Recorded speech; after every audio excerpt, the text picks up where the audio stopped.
l'invité de la matinale. KTO Radio. Bonjour à tous, ce 22 avril, c'est la journée de la Terre qui veut sensibiliser à la protection de la planète et des écosystèmes, journée à laquelle les Nations Unies s'associent depuis maintenant quelques années. À cette occasion, nous vous proposons de parler de l'eau et du niveau des nappes phréatiques avec Florence Denier-Pasquier. Bonjour. Bonjour. Vous êtes spécialiste des politiques de l'eau et représentante de France Nature Environnement au Comité national de l'eau. C'est une bonne nouvelle. En France, le niveau des nappes phréatiques est satisfaisant. C'est ce qu'annonce le bulletin du service géologique national. Plus de la moitié sont au-dessus des normales. Est-ce qu'on pouvait s'y attendre après les pluies du mois de mars ? On pouvait s'y attendre. Alors, c'est une bonne nouvelle et qui dit deux choses. C'est qu'on a des nappes phréatiques, et même sur un même territoire, il peut y en avoir plusieurs, et que c'est satisfaisant pour plus de la moitié des nappes. C'est-à-dire que ce n'est pas satisfaisant pour le reste. Donc, il faut toujours regarder le territoire et les ressources en eau souterraine avec un regard très précis au niveau de l'hydrogéologie, la science de l'eau dans les sols. Et c'est une bonne nouvelle, puisque, en fait, d'être à la normale. Puisqu'on a succédé à 2 hivers secs, 2022 et 2023, et pouvoir avoir des nappes qui démarrent la saison où elles ne peuvent plus se recharger, puisque maintenant la végétation avec le printemps qui a repris prend toute l'eau pluviale en fait, la végétation qu'elle soit cultivée ou naturelle. Donc on sait qu'il y a une saison pour recharger les nappes, et la saison c'est la fin de l'automne et l'hiver. Donc à la sortie de l'hiver, les spécialistes de l'eau font le bilan, comme le BRGM, mais aussi Météo France sur la pluviométrie, etc. Ils font le bilan sur tous les segments de l'eau, et on fait un état des lieux au moment où justement les nappes ne peuvent plus se recharger pour des phénomènes naturels. Est-ce qu'on peut dire, Florence Denier-Pasquier, que ça peut restaurer l'impact des sécheresses qu'il y a eu ces dernières années ? Cela va dépendre des nappes. Les nappes, elles ont leur personnalité. Il y a des nappes qui se rechargent en 1 an, on les appelle réactives, d'autres en plusieurs années. Donc si on a creusé un déficit du fait des précédentes années, elles peuvent mettre plusieurs années. Certaines, c'est des dizaines d'années. Donc en fait, l'importance du suivi des nappes par le BRGM, qui est l'organisme scientifique public qui les suit, c'est justement d'avoir une analyse des déficits, voilà, comment une nappe elle va bouger tout au long de l'année et comment on a des niveaux de référence.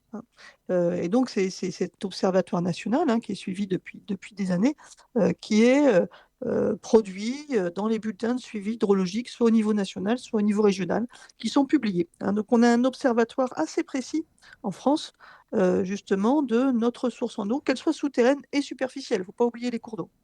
Il reste une zone d'inquiétude, c'est autour de l'ouest du pourtour méditerranéen, en gros le Languedoc-Roussillon. Oui, là, c'est vraiment l'endroit où on est dans une situation qui s'est aggravée du fait à la fois d'un fort déficit de pluviométrie.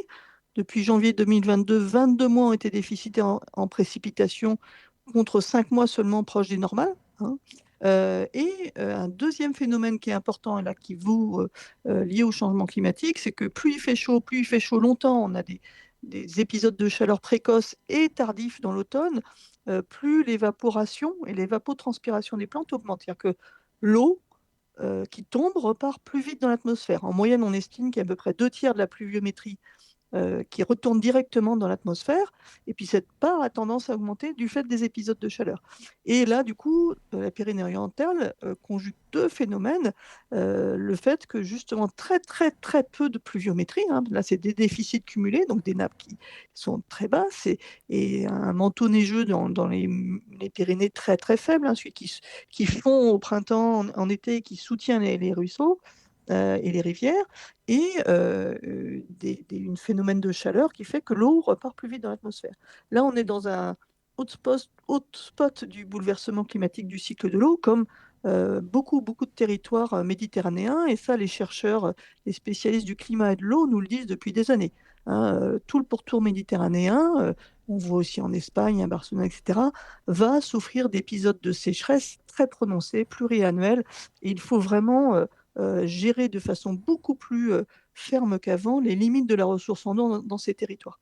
Vous évoquez le changement climatique, c'est l'occasion de faire un point, parce que souvent on est un peu déboussolé par des informations contradictoires, le besoin de l'eau et en même temps de constater des zones d'inondation. On ne sait pas toujours comment dire, y voir clair dans les informations qu'on nous donne et les nécessités. Alors est-ce que vous pourriez nous aider un peu à comprendre? Quelques mots et ce ne sera pas suffisant et j'invite vraiment, les auditeurs à aller se documenter sur cet aspect-là, mais le bouleversement climatique du cycle de l'eau, il va doper 2 extrêmes, hein. Il y a eu toujours une variabilité climatique, on a toujours eu des années plus sèches, plus humides, c'est pour ça qu'on suit les événements, météo, parfois depuis des décennies, hein. Mais, ce qu'on observe et ça c'est une observation statistique, c'est qu'à la fois on a plus de sécheresse plus prononcées, plus intenses, qui peuvent durer plusieurs années, comme on le montre dans les Pyrénées-Orientales. Et puis, un autre phénomène, ça va doper des pluies plus intenses. C'est-à-dire que même à une même quantité de pluie annuelle, si elle tombe de façon plus ramassée, hein, comme on l'a vu dans le nord de la France et dans beaucoup d'autres territoires sur la fin de l'année 2023, ça ne fait pas le même effet. Et alors, pour illustrer rapidement, c'est que quand le sol est sec, par des sécheresses, etc., une eau qui tombe de façon beaucoup plus prononcée, brutale, intense, elle va ruisseler de façon beaucoup plus forte. Et justement, c'est ça qui va provoquer des inondations. Par ailleurs, il ne faut pas tout mettre sur le dos du climat.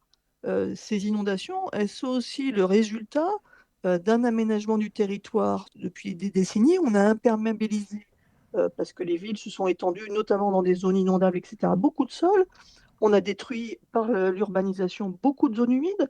Euh, L'intensification de l'agriculture a détruit plus de 70% des haies. Tout ça, c'était des petits freins, hein, au circuit de l'eau. Et ces freins, ces haies, ces talus, ces sols humides qui font un rôle d'éponge, ben, quand ils ne sont plus là et qu'on a des périodes plus intenses, ben, l'eau ruisselle beaucoup plus vite, va beaucoup plus vite du lieu où elle tombe vraiment dans des zones inondables. Et on a ces phénomènes-là. Et quand on a des phénomènes pluvieux très très longs, comme fin 2023, c'est le phénomène le plus long qu'on n'a jamais connu depuis qu'on enregistre des données de pluviométrie, hein. Ça a duré 32 jours, avec une moyenne en France de 243 millimètres. Mais sur certains territoires, c'était beaucoup, beaucoup, beaucoup plus, hein. Voilà, on a eu des pluies qu'on n'avait jamais vues. Eh bien, quand les sols sont saturés en eau, quand les rivières sont pleines, voilà, quand eh bien, ça déborde encore plus loin, d'où ces phénomènes avec d'inondations fortes. Et en fait, c'est les deux faces, voilà, d'une médaille, ce bouleversement climatique du cycle de l'eau, alors que on est encore sur enfin, voilà, on a une moyenne de 1,7 en France de degrés supplémentaires par rapport à l'ère industrielle, pré-industrielle. Eh bien, c'est déjà significatif, en fait.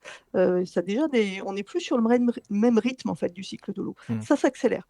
Alors j'ai une question de Béotien, parce qu'on parlait tout à l'heure des nappes phréatiques et leur difficulté à se rétablir, à rétablir leur niveau. Est-ce que quand il pleut beaucoup comme ça, même quand il y a des inondations, est-ce que ça bénéficie aux nappes phréatiques sur place?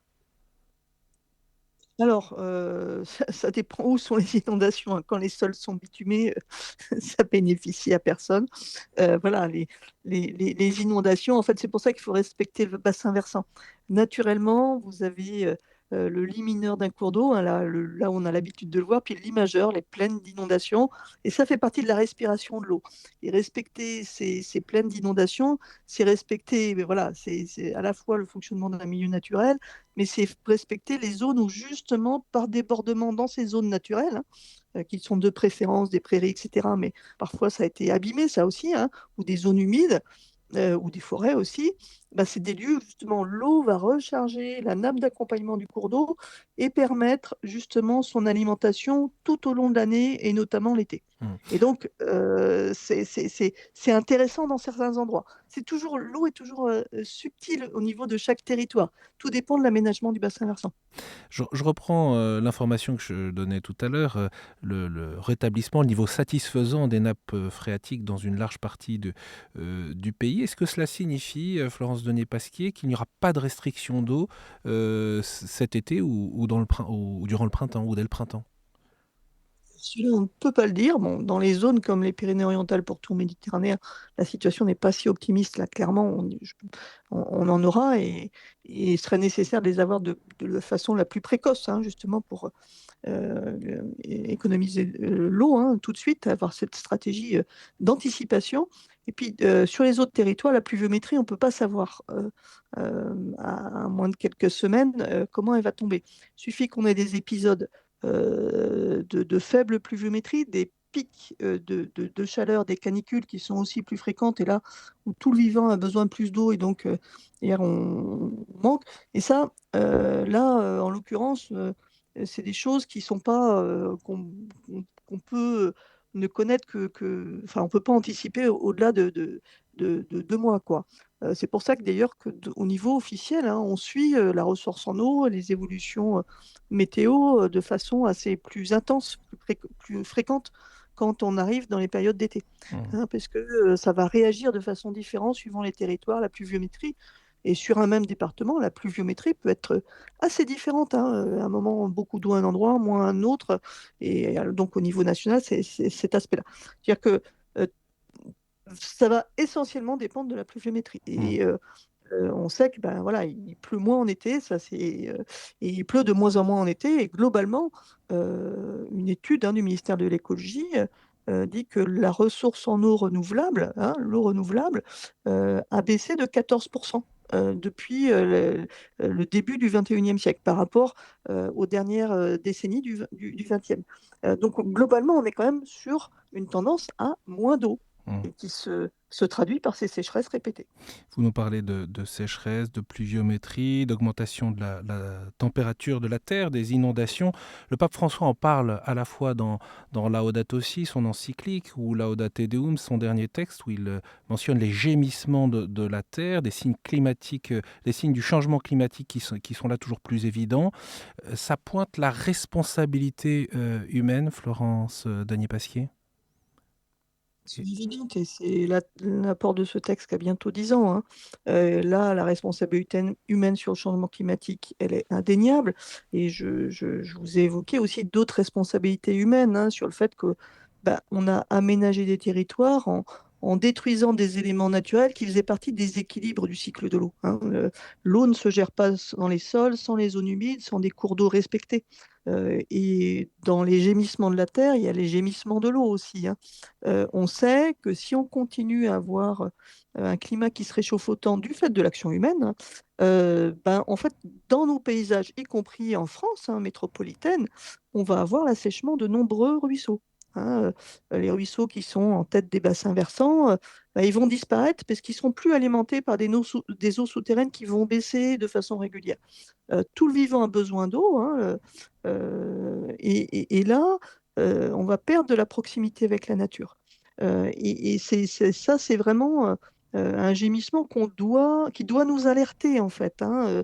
Les effets du changement climatique sont plus graves sur des pays qui sont plus en tension que nous, mais à proximité, près de chez nous, si on sait regarder la nature à côté de chez nous, et, la regarder de façon familière, hein, eh bien, il y a des impacts qui se cumulent, en fait. Et pouvoir avoir à côté de chez soi des ruisseaux qui continuent de couler, bah, ça nécessite une vraie conversion écologique de nos modes de vie et aussi de nos politiques publiques. Merci beaucoup Florence Danier-Pasquier d'avoir été avec nous ce matin. Depuis cette bonne nouvelle sur les nappes phréatiques jusqu'à la responsabilité de chaque chrétien, chaque citoyen, je mentionne cet ouvrage, Agir pour une gestion équilibrée de l'eau, publié par Le Passager clandestin, où l'on retrouve ces différentes notions parfois très techniques mais qui sont aussi très précieuses. Merci beaucoup d'avoir été avec nous.